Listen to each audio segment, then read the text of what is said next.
Ibig mo bang makalaya sa droga, alak, sugal, sigarilyo, at iba't ibang uri ng bisyo?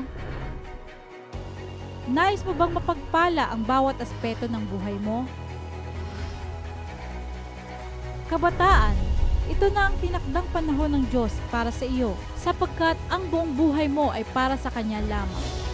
I cancel and break every work of the devil in their lives, every deceiving lies.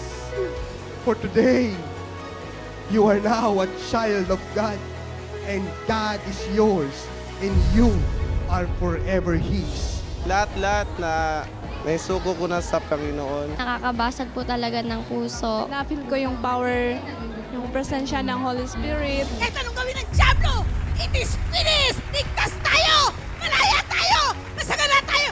Matagumpay tayo!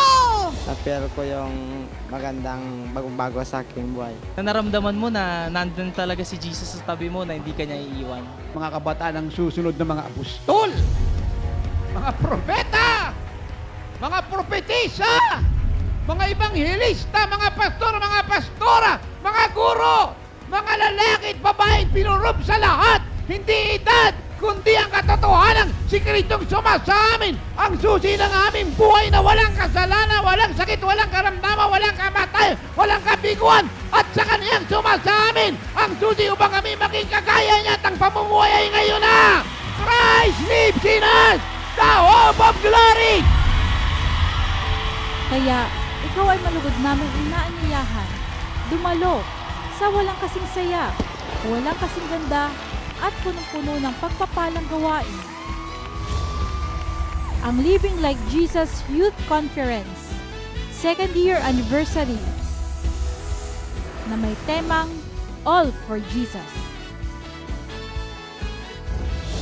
Ito ay gaganapin sa darating na July 30, 2016 from 3 to 9 p.m. sa Inares Center, Antipolo City, Rizal. At July 31 to August 2, 2016 from 2 to 7 p.m. sa ating main church sa number 1069 EDSA, Barangay Katipunan, Quezon City, behind Shell Station Muñoz, in front of DMCI Homes.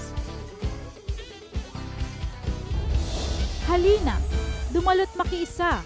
Ito ay hindi lamang pangkabataan, kaya isama ang inyong mga kaibigan, kamanggagawa, at mga mahal sa buhay.